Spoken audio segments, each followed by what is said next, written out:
할렐루야. 네, 잘 쉬셨습니까? 네, 반갑습니다. 피곤하시죠? 네, 강의 듣는 게 쉽지 않습니다. 또 연세가 많이 드신 상태에서 젊을 때 10대, 20대 때하고 또 다르죠. 그래서 그래도 열심히 들어주시는 모습이 참 아름답습니다. 자, 이제 오전에 김도호 선교사님 강의에 이어서 이제 제가 이 시간에 이제 강의를 하게 됐는데요. 저는 원래 그 성경 기초에 대해서 강의를 쭉 해왔지 않습니까? 그래서 오늘 또 우리가 지난 제 강의는 이제 구약 성경을 다 마치고 신약 성경으로 넘어가서 바울 서신까지 이제 진행하고 있었는데, 대면 교육이 시작되면서 잠시 이제 중단이 됐습니다. 그래서 오늘 그 강의를 이어서 할 계획이었었는데, 제가 이제 영국에 출근하는 우리 박 국장님하고 아침마다 이제 예배를 드립니다. 지난주에 출근을 해서, 지난주에 이제 재헌절이 했지 않습니까? 재헌절이고 해서 관련된 설교를 말씀을 증거하는데, 참 은혜가 됐다고, 그 내용을 우리 교육생들하고 같이 나누면 참 좋겠다고 그렇게 말씀을 해주셔서 제가 한번 준비를 해봤습니다. 근데 준비를 하다 보니까 이 영상 자료를 이렇게 준비를 해야 되잖아요. 그러다 보니까 시간이 1시간이 훨씬 넘어가더라고요. 그래서 오늘은 반으로 이렇게 잘라서 시간 관리를 하면서 오늘 반 말씀드리고 다음번 강의 때 또 나머지 반을 말씀드리는 그런 방식으로 진행을 하겠습니다. 자, 오늘 말씀의 주제는 애국 정신과 신앙이라는 주제입니다.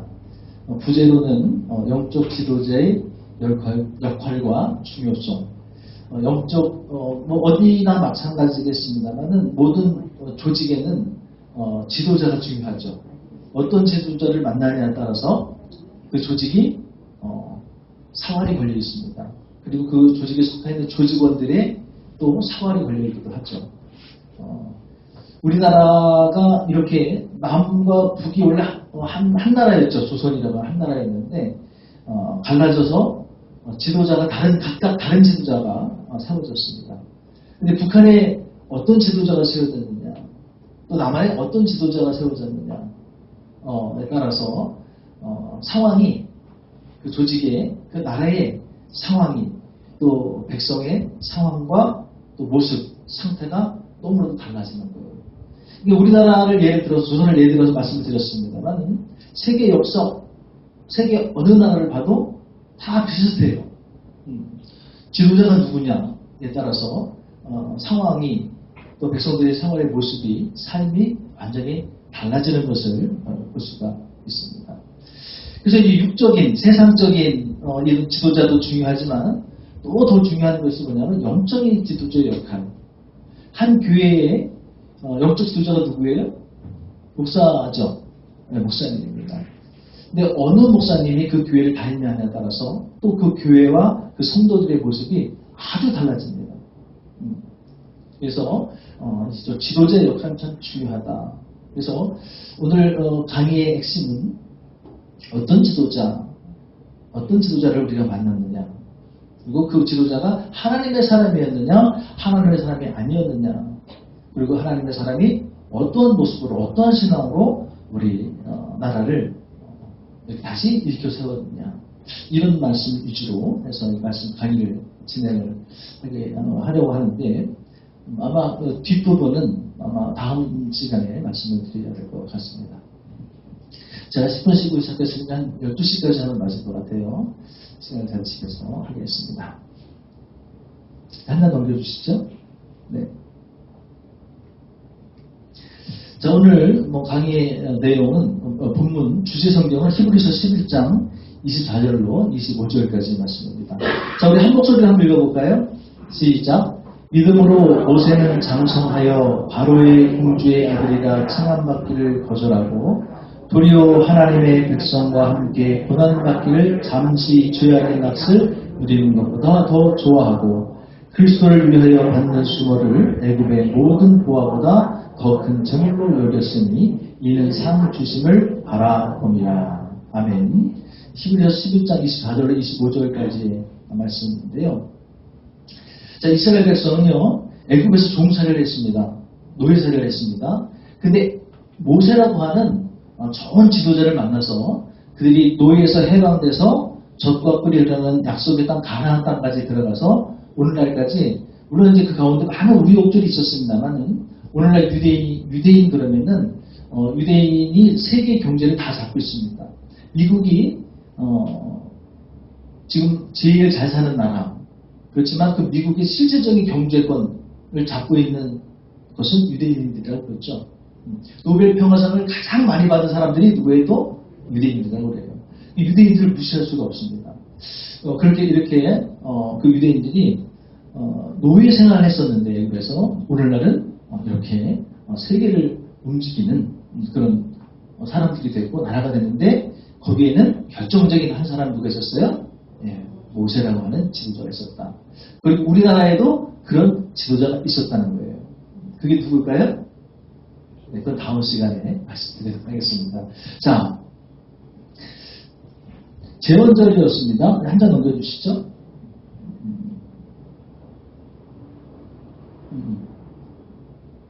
네. 자, 지난 7월 17일이 제헌절이었습니다. 제헌절은 어떤 날입니까? 헌법을 만들어서 공포한 날이죠. 근데 7월 17일이에요, 제헌절이. 왜 7월 17일인지 혹시 아는 분 계세요? 네? 이승만 대통령? 뭐 전혀 무관은 아닌데 정답은 아니고요. 왜 제헌절을 7월 17일 날을 잡았을까요? 나라의 법을 만드는 것은. 네, 이성계가 조선을 건국한 날이 7월 17일입니다. 네. 자, 법이 우리나라의 주권적인 법이 만들어져서 발표가 됐다. 이것은 굉장한 의미를 갖고 있는 거죠. 한 나라가 다시 세워진다는 그런 의미가 있는 거예요. 자, 우리나라에 74주년이 됐어요. 2002년이. 그러니까 1948년에 공포가 된 거거든요. 7월 14일날, 17일날.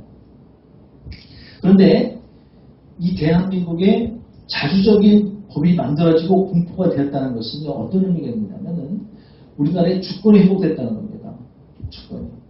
자, 우리나라가 독립적인, 자주적인 법을 발표하기 전에는 우리는 36년 동안 누구의 법을 따랐어요? 일본의 법을 따랐죠. 자, 일본이 시키는 대로 했어요. 일본 사람들은 자기들 마음대로 법을 만들어가지고 우리나라의 많은 것들을 뺏어갔어요. 뭐 대표적으로 나라를 뺏어갔습니다만은 이름도 뺏어갔죠. 창씨 개명하라고 해서 다 일본 이름을 써있었어요.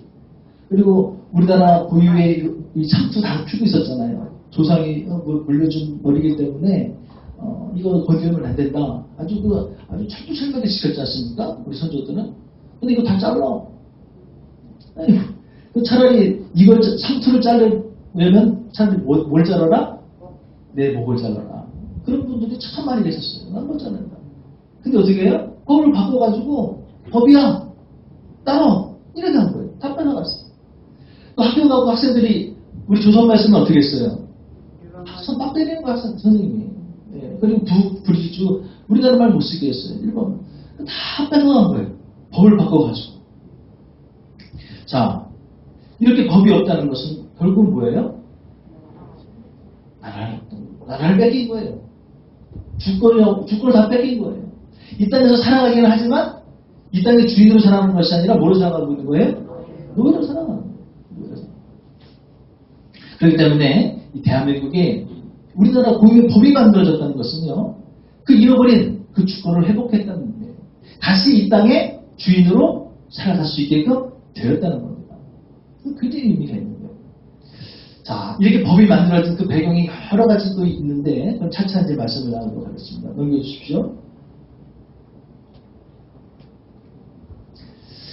자, 하나님, 일본이 참 많은 것을 다 뺏어갔지만, 곡식 농사 지면은 그거 다 뺏어간 거 이런 거는 뭐 말 안 해도 다 아시는 기본적인 사실이고. 근데 우리가 하나님 믿는 우리들 입장에서 보면, 이 사람들이 하나님까지 뺏어갔어요. 하나님까지. 그래서 뭘 시켰어요, 이 사람들이? 신사참배 시켰죠. 또 뭐 시켰어요? 동방요배를 시켰어요. 자, 신사참배가 뭐냐? 자, 한번 그 빨간 글씨 한번 읽어보시겠어요? 시작. 일제강점기에 일본이 천황사상을 주입하기 위해 곳곳에 신사를 세우고 학문들로 하여금 강대로 참배하게 한 일. 신사의 종교의식에 참여하여 절하고 예를 올리는 행위. 신사는 일본 고유 종교인 신부의 신령을 모시고 제사를 지내는 장소를 말한다. 자, 일본 사람들은요, 자기들의 왕을 천황이라고 그렇게 존칭, 아주 극존칭을 붙이고 우리 조선 사람들에게 참배하겠어요. 일본 천황을 신으로 모시고 살아있는 신이다. 살아있는 신이다. 그리고 그 신을 모시는 그 쉽게 얘기하면 절 같은 그 사원이 신사 아닙니까? 그것을 그쪽을 향해서 절하고 가서 그 제사 의식을 행하게 하고 그렇게 한 거예요. 그러니까 우리는 하나님을 믿는 사람들이 많이 있었지 않습니까? 그 당시만 해도 일제시대 때도 하나님을 믿는 사람이 많이 있었어요. 목사님들도 계셨고 총무사님도 들어왔었고. 근데 하나님을 믿는 사람들은 다른 신에게 이방 신에게 절하면 돼야 안 돼요? 안 되거든요. 근데 강제로 절하게 하는 거예요. 못하면 안 하면 불이익이죠. 목에 가둬서 고문하고 죽이고 그렇게 순교하신 목사님들이 얼마나 많아요. 일제시대 때. 뭐 대표적으로 잘하시는 분 누구예요? 주기철 목사님 같은 분들. 네. 얼마나. 주기철 목사님 아니더라도 많은 목사님들이 목에 끌려가서 고문받고 한 번만 절에 타협을 하죠. 이렇게 회유를 하죠. 예를 들어서 뭐 장목사라고 그래, 장목사. 그냥 한 번만 전하면 되는 거야. 뭐 그걸 못하나? 그럼 내보내줄게. 그 고통 가운데 못 먹고 춥고 그 감옥에서 맨날 그 고문 받고 말이죠. 얼마나 그 말이 흔들렸겠어요. 그래 한번 그냥 저쪽으로 한번 가볼까? 그럼 내가 이 고통 가운데서 그냥 노임받을 수 있는데. 그러나 그럼에도 불구하고 타협하지 않는 거예요. 나는 절대 하나님을 배신할 수 없다. 그리고 그냥 순교일 가는 거예요. 그냥 그 목에서 그냥 순교하시는 거예요. 그런 목사님들이 참 많았어요. 또 그들이 또 강요했던 게 뭐예요? 두 번째 동방요배. 한번 읽어볼까요? 일본 신도에서 현인신으로 섬기는 현인신은 뭐예요? 현재 살아있는 사람이라는 거예요. 근데 신이라는 거예요. 섬기는 일본 천황이 살고 있는 동쪽을 향해서 절하는 시. 조선 통독부는 1938년 2월에 이 의식을 한국 교회에 어떻게 했다고요? 강요했다. 강제로 지키겠다는 거예요. 자, 하나님을 뺏어갔다. 일본 사람들이 하나님까지 뺏어갔다. 넘겨주세요. 자, 이것이 신사 참배하는 장면이에요. 저 앞에 보이는 게 현수막들 쭉쭉 걸려있고 뭐 건물 있죠? 저기 일본 신사. 이게 전국에 있었어요. 조선 땅 전국에 있었습니다. 저 북쪽이건 저 부산, 저 끝에서부터 부산까지. 네, 다 모여갖고 다 절하고 있죠? 네. 근데 집에서도 동방요배라고 그래갖고 시간만 딱 되면은 지금 할아버지서부터 애들까지 다 나와있죠. 넘겨주세요. 네. 제 노트북하고 저 연결이 안 돼 있어가지고. 자, 지금 맨 앞에는 할아버지 할머니예요. 뒤에 있는 꼬마들도 보이죠? 네. 할아버지서부터 할머니, 애들까지 다 나와서 지금 뭐 하고 있는 거예요? 동쪽을 향해서 지금 저러고 있는 거예요. 이거 강제적으로 싫다. 네. 하나님을 뺏어갔다. 자, 그러면 넘겨주세요. 우리가 분명히 알아야 될 것이 있어요. 뭐냐면 그러면 이 조선은 왜 나라를 빼앗겼을까? 이 조선은 망했을까 말이에요. 왜 망했을까요? 우리가 이것을 아는 것이 굉장히 중요해요. 자, 우리가 역사를 공부하지 않습니까? 학교에서 역사를 공부하는, 역사를 배우는 가장 중요한 의미가 뭐예요? 목적이? 과거를 되풀이하지 말라는 거예요. 나쁜 과거를 되풀이하지 말고 좋은 과거를 배우자. 이게 역사를 배우는 근본적인 이유 아닙니까? 그래서 오늘 제가 강의를 통해서 드리고 싶은 말씀은 우리나라가 왜 망했는지를 알면 그걸 우리가 되풀이하지 않을 수 있다는 것이죠. 우리가 그걸 배워야 된다. 자, 왜 조선은 주권을 빼앗겼을까? 나라를 잃은 영적인 이유. 정치적인 이유도 있겠죠. 어떤 사회적인, 어떤 군사적인 이유도 있겠지만 우리는 하나님의 말씀을 배우는 자리니까 영적인 차원에서 한번 그 의미를 한번 찾아보자는 거예요. 자, 기독교 박해와 병인 양요라는 제목을 드렸는데, 자, 이 땅에는 수많은 선교사님이 들어와 있었어요. 근데 그때 당시 정권을 잡고 있었던 사람이 누구예요? 흥선 대원군. 북한에서도 다 배우셨죠? 역사 공부하셨죠? 네. 근데 박영화 국장님 말씀 들어보니까 남한에서 배운 역사하고 북한에서 배운 역사가 많이 다르더라고요. 네. 그래서 이것을 꼭 교육생들 해주십시오 그러더라고요, 국장님께서. 자, 일제시대 일본이 우리나라에 들어와서 그렇게 하나님을 빼앗아가고 있을 때 정권을 잡고 있었던 사람은 대원군이었습니다. 물론 이제 36년 만에 그 고종이 또 정권을 잡아서 대원군이 실격하기도 하고 뭐 이렇게 왔다 갔다 했습니다만은, 자, 대원군이 정권을 잡고 일제로 들어오기 전이었죠. 참 대원군이 일제가 들어왔을 때 잠깐 잡았습니다만은 대원군이 잡고 있었을 때 어떤 일이 있었냐면은 기독교를 박해했어요. 선교사님들을 죽이고 예수님 믿는 사람들을 다 죽였습니다. 자, 한번 읽어봐요. 흥선대원군은 1866년 정초부터 1871년까지 총 4차례에 걸쳐 프랑스 선교사 몇 명이요? 12명 가운데 몇 명을? 9명을 비롯하여 남종상, 정의배 등 한국인 천주교도 몇 명이요? 8,000명을 학살했어요. 그해 5월 조선을 탈출한 펠릭스 클레르 미델 신부는 그러니까 12명 중에서 9명 죽이고 4명이 살아남은 몇 명이 살아남은 한번 살아남은 그 신부 중에 이제 한 분인 미델 신부가 중국으로 도망을 간 거예요. 5월에 중국 텐진에 주둔한 프랑스 함대 사령관 피에르 로즈 제독에게 한국에서 일어난 천주교 학살 사건을 알렸다. 보고를 받은 베이징 주재의 프랑스 대리 공사는 한반도로 진격할 결심을 표명하고 이후에 어떤 사태가 발생하든 중국 정부는 이에 간섭할 수 없다고 통보하였다. 이후 로즈는 함대를 이끌고 강화도를 침략하여 군사적 충돌이 야기되었다. 자, 여기서 군사적 충돌, 프랑스 함대와 조선 함대가 충돌한 사건을 병인 양요라고 합니다. 병인년에 일어난 서양의 요란한 사건. 자, 이 병인 양요가 왜 일어났습니까? 대원군이 프랑스 선교사님들을 이렇게 다 죽인 거예요. 그리고 프랑스 선교사님들이 와서 열심히 전도해서 예수 믿게 만든 이 수많은 크리스찬들을, 물론 천주교였지만 다 하나님 믿는 백성은 다 똑같았죠.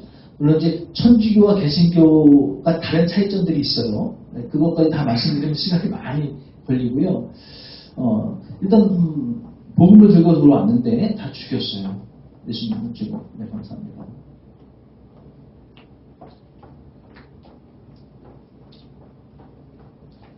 그래서 이 자국 백성이 죽어갔으니까, 선교사가 죽어갔으니까 그 중국에 주도하고 있던 이 군대 제독이 가만히 있을 수 없죠. 화가 났겠죠. 그래서 조선이 쳐들어온 거예요. 그리고 중국은 그때 당시 조선은 중국의 어떤 속국처럼 있었잖아요. 그러니까는 우리가 조선을 건드려도 중국 어뢰들은 가만히 있어라 이렇게 하고 쳐들어와갖고 강화도에서 포를 쏘고, 이게 병이다. 이 말씀의 핵심은 뭐냐면은 흥선대원군이 하나님의 사람들을 죽였다는 거예요. 기독교를 박해했다는 거예요. 이런 일이 있었다. 한번 넘겨주세요.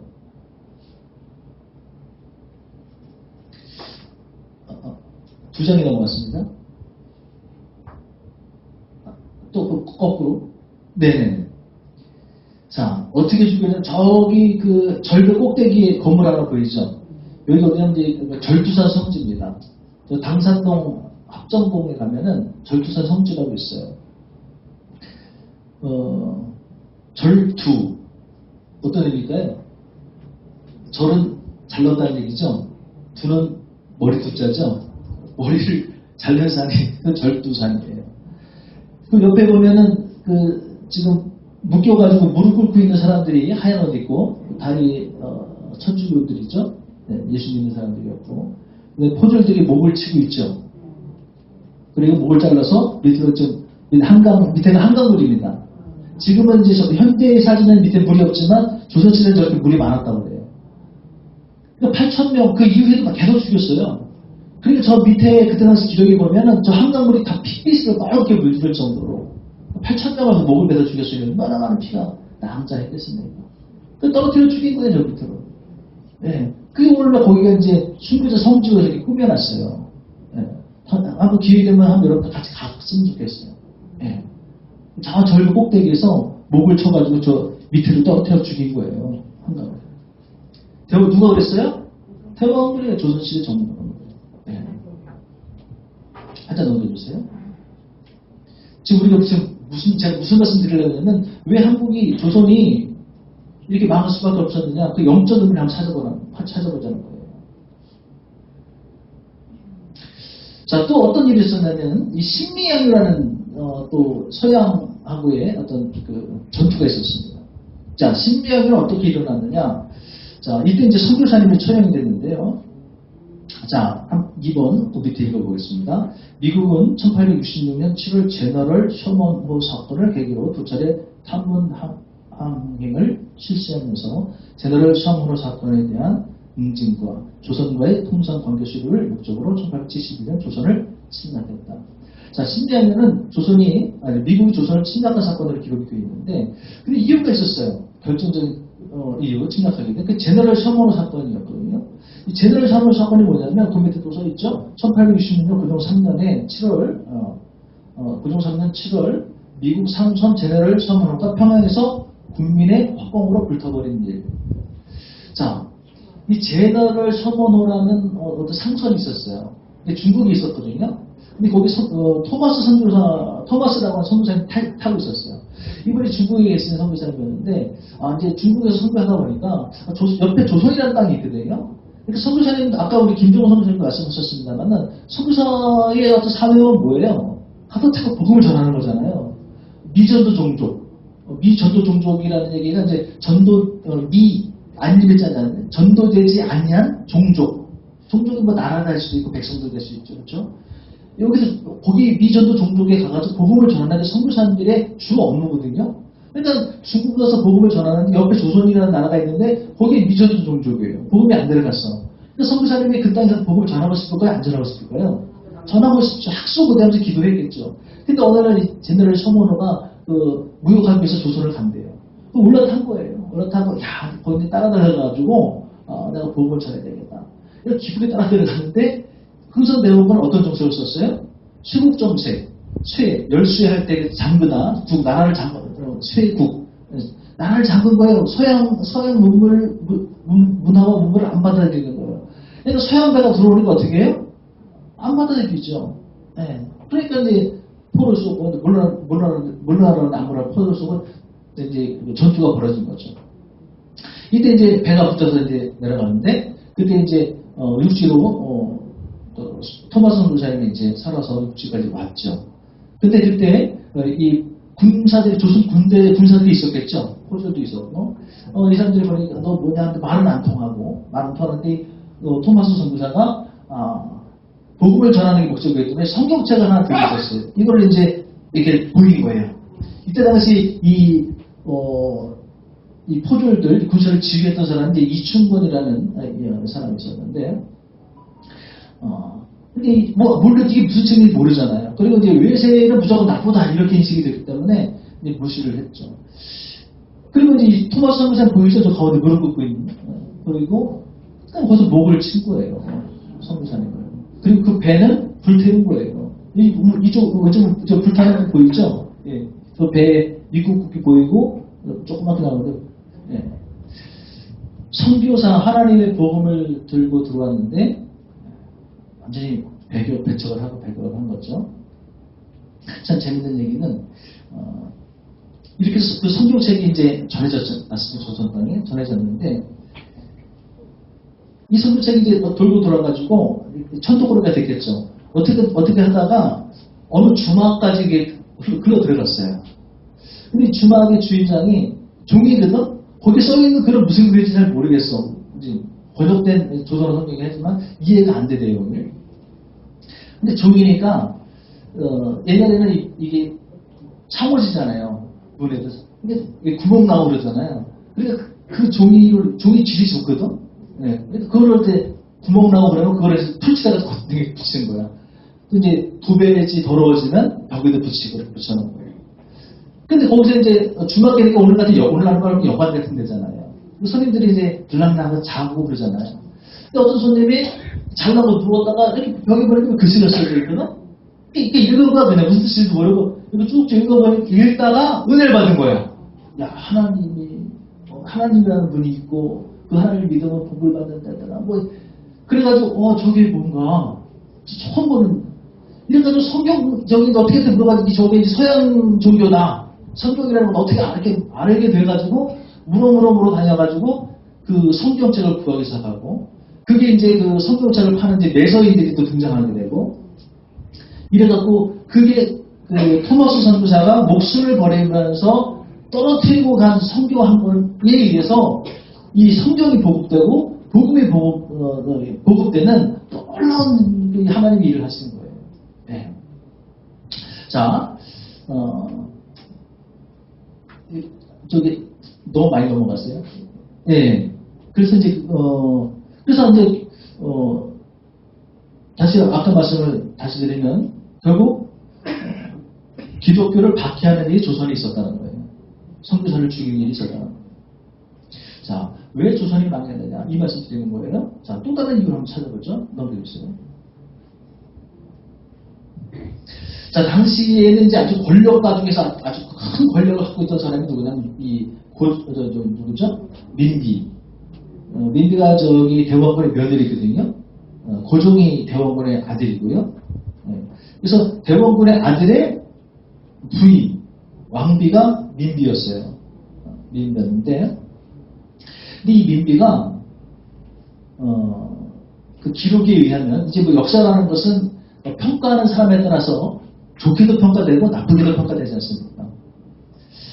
그래서 이 민비에 대해서 이제 평가되는 걸 쭉 읽고 역사적인 기록들 읽어보면 가슴 아프게도 긍정적인 평가보다는 부정적인 평가가 많아요. 잘했다는 평가보다는 잘못했다는 평가가 훨씬 많아요. 물론 이 민비에 대해서 또 고종에 대해서 그 기록을 남긴 사람들이 이제 일본의 지배가 있었기 때문에 일본 사람의 영향이 많이 갔긴 했어요.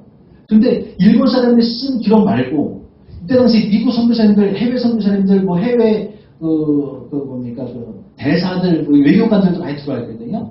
그래서 미국 선교사님이나 이런 해외에 있는 사람들이 객관적으로 민비나 고종에 대해서 쓴 글들을 보면은 그래도 고종이나 민비에 대해서 부정적인 글들이 많아요. 그래서 그 글들을 이렇게 쭉 여러 글들을 읽어보고 제가 이제 좀 핵심적인 것을 말씀드리는데 오늘 강의하고 연결시켜서 영적으로 우리 조선이 망하는데 민비가 어떤 역할을 했을까 이걸 이제 한번 말씀을 드리고 싶은 거예요. 자, 이 민비라는 이 사람이 귀신 우상숭배를 했어요. 하나님이 제일 싫어하시는 게 뭐예요? 우상숭배잖아요. 예, 하나님 위에 나 위에 다른 신을 섬기지 말라고 십계명에 분명히 말씀하셨거든요.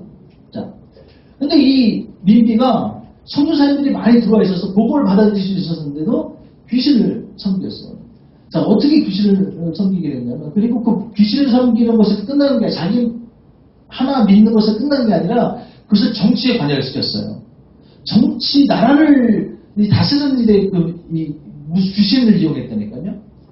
자, 어떻게 이 민비는 이 무속인 무당을 이 귀신을 이 정치에 끌어들이느냐 그 배경을 좀 한번 보겠습니다. 자, 이모군란 당시 성난 군중들에게 쫓긴 민비는 변복하여 충주 목사 미흥식의 집으로 피신했던 바 있다. 자, 이모군란이 뭐예요, 여러분?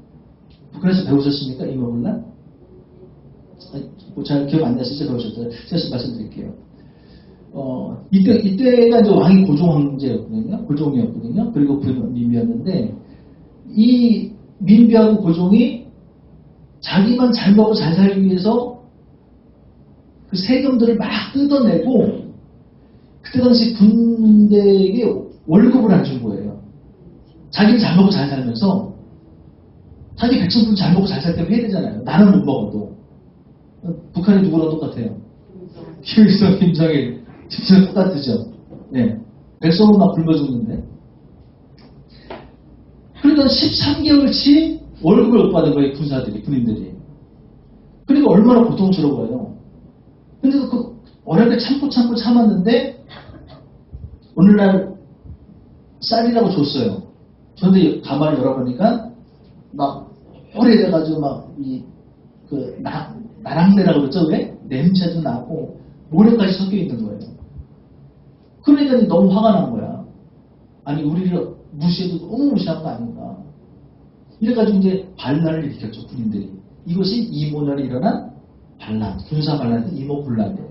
군대가 일으킨 난이다, 이모군란이에요. 그래서 이 성남 군중들이 이제 이 민비를 죽이겠다고 막 찾아다닌 거예요. 근데 민비가 이제 그 북녀의 옷으로 병복 갈아입고 얼로 도망친 거예요. 저 충주에 있는 장원이라는 동네가 있어요. 그걸로 가가지고 민시죠, 민흥식. 이때 민비는요, 그 자기 그 친척이나 또 자기랑 관련된 모든 그 민씨들을 이 벼슬을 다 준 거예요, 전국적으로. 그래서 이 민씨들이 부정부패도 굉장히 많았어요. 그 왕의 그 권력을 이용해서 이 충주 장원까지 도망쳐서 거기 있었는데 이때 이 민흥식이 민비에게 이 무당 박조이, 본명이 박소사였죠. 이 사람을 무당을 소개한 거예요. 이 박조이는 점을 쳐서 민비가 조만간 다시 궁으로 돌아갈 것이다. 한 2달 있으면은 다시 돌아갈 것입니다. 이렇게 얘기해 준 거예요. 그때 이제 목숨의 생명의 유혈을 받고 도망쳐 있는 상황에서 이대로 끝날 수도 있는데 대원군이 막 죽이려고 찾아다녔거든요. 그런 상황에서 걱정하지 마십시오. 무당이 다시 왕비는 2달 있으면 궁으로 돌아가서 이 권세를 회복할 것입니다. 이렇게 얼마나 기분이 좋아요. 근데 실제로 그렇게 또 됐어요. 네. 청나라하고 이 민비하고 짜가지고 청나라가 대원군을 포로로 끌고 갔어요. 다시 민비가 실권을 잡게 되죠. 그러니까는 그걸 다 마친 거 아니에요, 이 무당이. 그러니까 얼마나 민비가 거기 혹했겠어요. 너 궁으로 들어와. 그래가지고 신령군이라고 하는 이 군이라고 하는 벼슬은요, 굉장히 고급 벼슬입니다. 그리고 이런 벼슬도 없었는데 이 신령군이라고 준 거예요. 벼슬을 주고 아주 권세를 누리게 한 거죠. 그래서 귀신을 섬기는 무당이 이 궁궐에서 이 정치에 관여를 하게 되는 이런 일이 있었던 것이죠. 한 장을 더 넘겨주세요. 자, 박조이는 이후 13년간이나 엄청난 권세를 가진 세도가가 되었고, 그녀가 신령군으로 역할을 했던 북묘에는 권문세대 양반들이 굉장히 끊이지 않았는데, 여기에는 왕가의 직속 뭐가 있어요? 재단. 재단은 뭐예요? 귀신에게 제사 지내는 재단이죠. 설치되고 왕비 직할의 기도소까지 차려졌다. 이곳은 왕비, 그러니까 민비의 수복을 비는 곳이라 원세에 아부하는 자들이 줄을 지어서 진수성찬에 뭐를 벌였다? 구판을 벌였다. 초호합해서 굿을 버리는 거예요. 근데 하루에 돈이 얼마 들어갔다? 수만 명이 들어간 거예요. 오늘날 따지면 수천만 원씩 들어간 거예요. 굿 한번 펼치는데, 자, 하루에 이렇게 들어갔으니까 이런 구판이 하루 이틀 있겠어요? 아니면 계속 있겠어요? 어마어마한 거예요. 구판 귀신에게 공을 들이는 일에 이 돈이 다 어디서 나왔겠어요? 백성에 나온 거죠, 세금. 그리고 백성들은 전부 다 어떻게 됐어요? 국군으로 탕진되고 도태를 빠지는 거, 백성들은. 당연히 도태를 빠지는 거예요. 가난을 허덕일 수밖에 없어. 백성들이 견디다 못해갖고 난을 일으키죠. 그래서 무슨 날이에요? 동학농민당. 동학혁명이죠. 한 잔 더 드리세요. 너무 많이 나온 거였어요. 이 사람이 박조이 초상이고요. 또 넘겨주세요. 예. 이것이 이제 구판을, 초호화 구판을 매일같이 벌였던 북묘라고 하는 사당이죠. 또 넘겨주세요. 이러다 보니까 농민들이 도저히 못 살겠다 하고 이제 난을 일으켰어요. 19세기 후반 지배층의 수탈과 외세의 정제신터에 시달리던 농민들 사이에서 동학은 큰 호응을 얻으면서 빠르게 퍼져나갔다. 1894년 지배층의 폭정의 이 지배층의 폭정, 이 지배층이 누구였냐면은 전국의 대다수의 벼슬은 다 이 민비의 친척들, 민씨들, 예, 다 뺏어가는 거예요. 다 뺏어가고 그걸 또 그 왕에게 바치는 거예요. 백성들은 못 사는 거죠. 북종에 항거하여 나라 일을 돕고 백성을 편하게 한다는 부업국 안비를 내세우며 동학동혁명을 일으켰다. 자, 무슨 말씀을 제가 드리려고 이 말씀 드려요? 왜 조선이 망했느냐? 기독교를 박해했고 귀신을 섬겼다. 누가요? 민비인데 그 사람들이 누구예요? 나라의 지도자들이에요. 앞으로 지도자를 잘 만나야 된다 그랬죠? 자, 동학혁명 일으키니까 이거를 잠재워야 되는데 군인들이 있어요, 없어요? 별로 없거든요. 농민들이 난을 일으켜서 군고를 막 쳐들어와야 전라도 일어났거든요. 그러니까 막아야 되잖아요. 그러니까 어떻게 해요? 군대가 없으니까 일본을 끌어들인 거야, 민비가. 일본을 끌어들였는데 그때 당시 청나라도 같이 들어와 있었거든요. 근데 원래 나라에 어려움이 있으면 당시 조선시대는 누구에게 먼저 도움을 요청해야 되냐면 중국에게 도움을 요청하게 되어 있어요. 우리 조선은 옛날부터 청나라에 그런 게 있었잖아요. 그게 있었는데, 근데 이 청나라한테 요청을 했는데, 청나라가 더 군사를 보냈어요. 먼저 이제 동학나라를 잡으려고 보냈는데, 일본이 어떤 마음이 있었냐면 조선을 먹을 마음이 있었거든요. 근데 저 청국이 군대가 들어왔단 말이야? 이거 잘못하다가 이거 청국한테 뺏겨야 생겼거든? 조선을 자기들이 먹으려고 그러는데, 근데 자기들도 군대를 파견한 거예요. 이래가지고, 이제 그 과정은 기미다 생각하고, 우리나라에 들어와갖고, 일본이 이 청나라 군대를 몰아내야 되겠다. 나 혼자 먹어야 되니까. 이래가지고 이 청나라, 배를 공격했네? 이래가지고 청일 전쟁이 일어난 거예요. 근데 세상, 그냥 일반 상식적으로 봤을 때는 청나라가 그래도 큰 나라였잖아요, 중국이. 옛날도. 그 둘이 붙으면 누가 이기려고 생각했겠어요? 중국이 이기려고 생각했는데 일본이 이겼어요. 청일전쟁에서. 자, 그래가지고 이 동학난을 일본이 이렇게 진압하게 되고, 그러면 일본이 기가 살아요, 안 살아요? 기가 살죠. 그러니까 점점 더 조선 침략 야욕을 확대시키고 구체화시키고 이빨을 드러내는 거예요. 네. 이러니까 민비하고 이 고종이 가만히 보니까 일본한테 일단 먹힐 것 같거든. 그러니까 안 되겠어. 그래가지고 어디에 손을 내밀어요? 이번에는 러시아에 손을 내미는 거죠. 근데 그렇게 해가지고 이제 러시아하고 일본 또 전쟁이 일어났죠. 근데 또 누가 이겨요? 또 일본이 이겨요. 이제는 꼼짝 못하게 생긴 거야. 꼼짝 못하게 생긴 거야. 네, 기댈 데가 없어요. 그리고 그거를 다 뒤에서 조정한 사람이 누구였어요? 민비였죠. 일본에서 봤을 때 민비가 이쁠까요? 미울까요? 미우죠. 그러니까 어떻게 했어요? 죽인 거예요. 네, 밤에 몰래 자객들 보내가지고 죽인 거 아닙니까? 자, 죽이고 결국 고종도 협박하고 그 나라의 대신들 나라의 어떤 결정권을 갖고 있는 그 관료들을 협박, 또 회유, 뭐 돈 줄게, 자리를 보장해 줄게, 뭐 여러 가지로 하면서 결국 나라를 이제 뺏게 되는 것이죠. 자, 그렇게 해서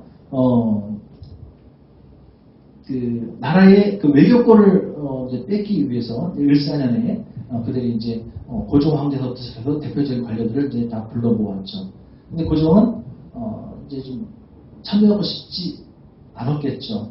그러니까 아프다는 핑계로 안 왔어요.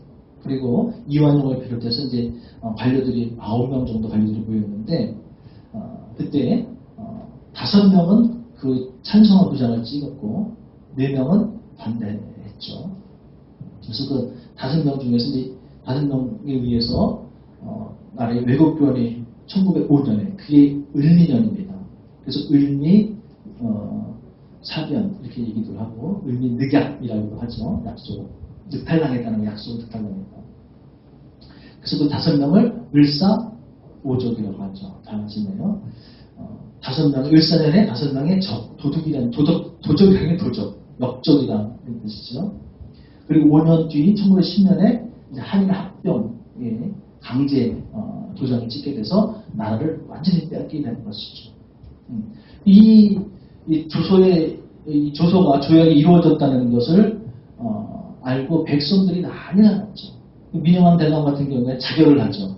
나라를 빼앗긴 나라 안에서 주인 없이 노예로 사느니 죽는 게 낫다. 얼마나 나라를 사랑하시는 분이에요. 민영한 대감뿐만 아니라 많은 분들이 자결을 하고 아주 대성통곡을 하고 그렇죠. 그때 나라를 팔아넘긴 이 을사오적이 이런 사람들입니다. 학부 대신 누구요? 이완용. 내부 대신 이지영. 군부 대신 이근택. 외부 대신 박재순. 농상 공부 대신 권중현. 그래서 왜 일신년스럽다 이런 말 있죠. 일신년스럽다. 그게 어떤 의미예요? 사전에서 찾아보니까 남보기에 매우 쓸쓸한 상황, 또 혹은 날씨나 마음이 쓸쓸하고 흐린 상태를 나타내는 말이다. 사전적으로 그렇게 있는데, 그 일신년스럽다는 얘기는 안 좋다는 얘기예요. 마음도 그러고 날씨도 좀 우중충하고 안 좋다는 얘기예요. 근데 그 말이 어떻게 생겼냐? 이 을사년에 이 조약 여기서 유래가 됐다고 그래요. 나라를 잃었으니 좋을 게 뭐였어요. 그래서 이 을사오적이 등장하게 됐는데, 그 을사오적이 등장하면서 또 그 위에 등장한 사람들이 누구예요? 을사외경. 나라를 빼앗긴 나라를 어떻게 했다? 이분들은 되찾겠다. 되찾해서 전국에서 의병운동이 일어나죠. 그리고 또 1910년에 그 1월에 한일합병 조약이 체결되고 그해 3월 1일 날 어떤 일이 일어나요? 1919년에 일어났나요? 3.1운동이? 김인현이? 그렇죠? 네. 그러니까 한일합병이 일어난다는 소식이 들리고, 그 다음에 김인현의 을사년에 이 을사오적이 등장하고 이런 불편 조약이 일어난 다음에 그 3.1운동도 전국에 대대적으로 일어났죠. 이런 일들이. 자, 한 잔 넘겨주세요. 자, 말씀을 좀 정리해보면, 자, 왜 조선이 나라를 빼앗길 수밖에 없었느냐? 자, 대원군의 기독 박해가 있었고요. 민비에 이 귀신 섬기는 있었어요. 자, 그런데 우리나라가 나라를 빼앗기게 된 이런 영적인 이런 일들이 그 이스라엘과 유다가 아수르와 바벨론에게 멸망당했잖아요. 그 배경하고 내용의 핵심적인 내용이 똑같아요. 네. 자, 북이스라엘과 남유다가 왜 망했어요?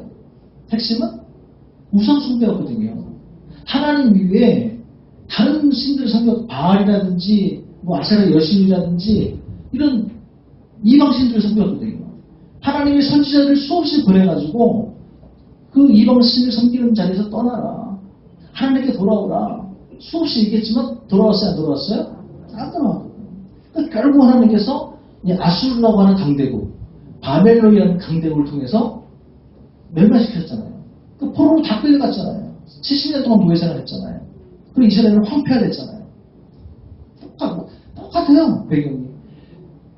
미신을 섬기고 하나님 믿는 사람 박해하고 멸망할 수밖에 없었어요. 36년 동안 노예로 살아갈 수밖에 없었어요. 이 땅은 황폐할 수밖에 없었어요. 자, 그 이스라엘이 망했던 그 말씀이 열왕기하 17장 16절로 20절까지 있어요. 한편 읽어보겠습니다. 그 하나님 여호와의 모든 명령을 버리고 자기를 위하여 두 송아지 형상을 부어 만들고 또 아세라 묵상을 만들고 하늘의 이를 성수를 숭배하며 또 바알을 섬기고 또 자기 자녀를 불가운데로 지나가게 하며 복술과 사술, 복술과 사술이 뭐예요? 첨치는 거예요. 네. 복술과 사술을 행하고 스스로 팔려 여호와 보시기에 뭘 했다? 악을 행하여 그 노를 격팔케 하였으므로 하나님의 분노를 만들어낸 거죠. 여호와께서 이스라엘을 심히 놓아서 그 앞에서 어떻게 했다? 자해하셨다. 망하게 하신 거예요. 유다 지파 외에는 남은 자가 없습니다. 자, 이스라엘이 먼저 망하고 남유다는 남아있었어요. 이때까지. 근데 유다는 똑같이 유전자를 계속 가니까 우리나라 망하라고 뭐가 좀 깨닫고 좀 반성하고 하나님께 돌아왔으면 얼마나 좋아. 근데 여기도 계속 우상숭배하다가 한 70 몇 년 그 이후에 여기 똑같이 바벨론을 망하는 거예요. 위에는 아수르가 망하고 똑같이 망해요. 유다도 그 하나님 여호와 명령을 지키지 않냐고 이스라엘 사람이 세운 율례를 행함으로 여호와께서 이스라엘의 온 족속을 버리사 괴롭게 하시며 노략꾼의 손에 붙이시고 심지어 그 앞에서 쫓아내십니다. 똑같아요. 우리나라 일본의 나라를 빼앗긴 그 배경과 그 이유와 북이스라엘과 남유다가 나라를 빼앗긴 그 배경이 똑같아요. 하나님을 멸시하고 하나님의 인상을 받게 하고 우상을 숭배하고 미신을 섬기고.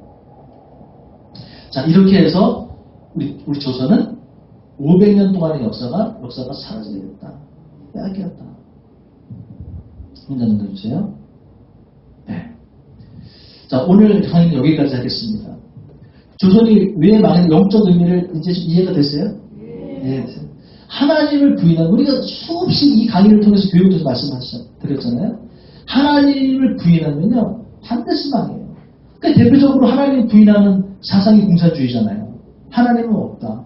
그렇죠? 공산주의 국가 지고 잘된 국가 있습니까? 없어요.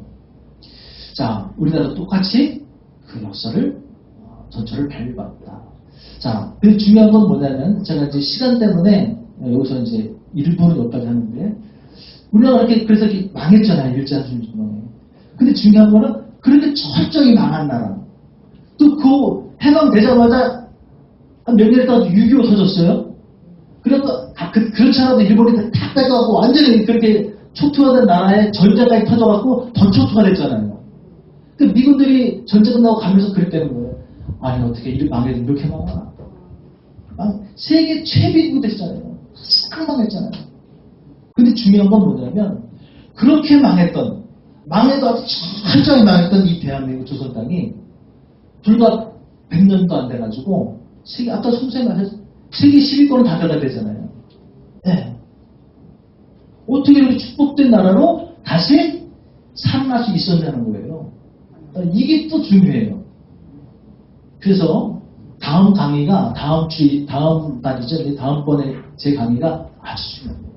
어떻게 대한민국은 어떤 영적 지도자에 의해서 그분이 어떻게 했길래 이 대한민국이 그렇게 철저히 망한 그 상태에서 이렇게 세계적인 나라로 이어갈 수 있었느냐. 다음 강의를 기대해 주시기 바랍니다. 마치겠습니다. 감사합니다.